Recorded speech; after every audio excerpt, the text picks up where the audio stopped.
Hello everyone! You probably have many kinds of plant pots in your garden. Some are plastic, some are clay, and others are ceramic. Each type has its own weakness. Plastic can look cheap, clay breaks easily, and some materials do not hold moisture well. Sometimes they simply do not look very good.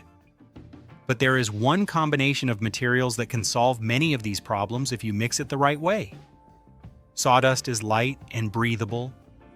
Cement is strong and hardens quickly. Watch this video to the end. Today you will see the exact way to combine them into a durable and practical flower pot. Start by pouring clean water slowly into the cement bowl and begin mixing with a trowel. Move the tool steadily through the mixture until the cement becomes smooth and evenly hydrated. The goal is to create a thick but workable paste that will hold its shape inside a mold. Next, add white wood glue into the cement mixture. Stir again so the glue spreads evenly throughout the paste. This adhesive improves bonding strength and helps reduce cracking as the material cures. Once the glue is blended thoroughly, begin adding sawdust gradually. Mix the sawdust into the cement paste until the fibers distribute evenly. Sawdust changes the character of the material. It reduces weight while still allowing the cement to harden into a strong structure. Continue mixing until the texture becomes consistent and easy to spread. Now prepare the molds that will shape the new pot.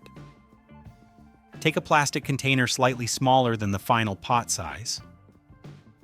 Turn the container upside down on the table. Using a cutting tool, carefully trim a ring around the rim near the top edge.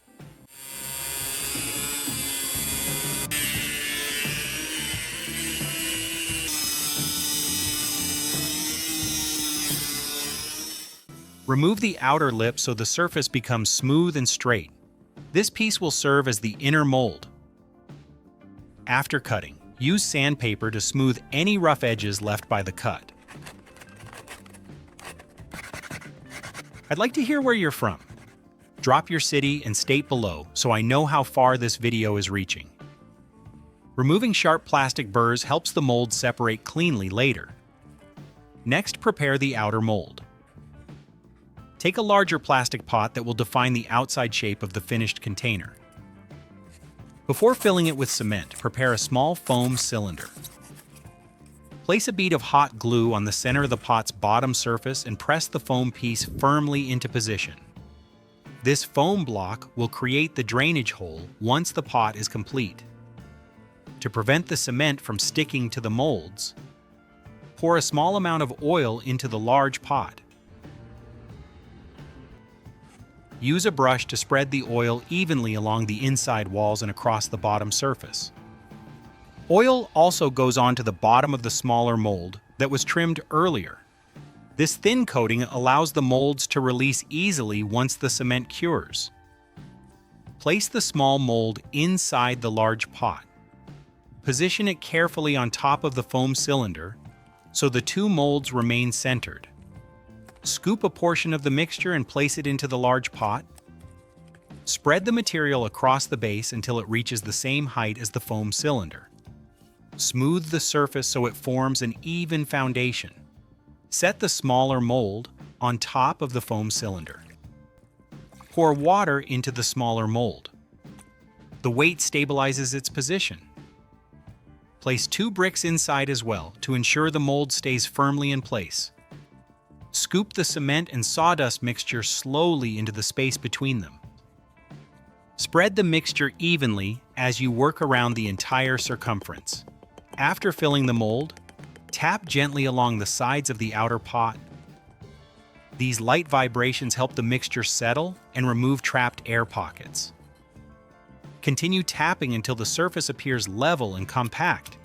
Now leave the mold undisturbed for several hours. During this time, the cement begins to cure and harden around the sawdust fibers. Once the mixture has set firmly, remove the smaller mold first. Next, turn the entire assembly upside down and remove the outer pot. The newly formed cement container now becomes visible. The shape is solid. Use a small tool to break and remove the foam from the base. Once the foam comes out, a clean drainage hole appears at the bottom of the pot. At this stage, the structure is complete, but the surface still feels rough. Use fine sandpaper and gently smooth the outer walls. Continue sanding until the texture becomes more uniform. With the surface prepared, the pot is ready for decoration. Move outdoors where there is good airflow. Shake a can of white spray paint and apply a light coat around the exterior surface. The white layer acts as a primer and helps the final color stand out more clearly. After the white paint dries, place decorative paper patterns around the outside of the pot. Press them firmly so they remain flat against the surface. Once the patterns are in place, spray a red coat evenly across the entire pot. The red paint covers the exposed areas while the paper protects the pattern underneath. Allow the paint to dry completely before continuing. Fresh paint requires good ventilation, so always perform this step outside or in an open workspace. When the outer surface dries, turn the pot upright and spray paint along the rim and inside edge as well. This final layer gives the container a clean and finished appearance.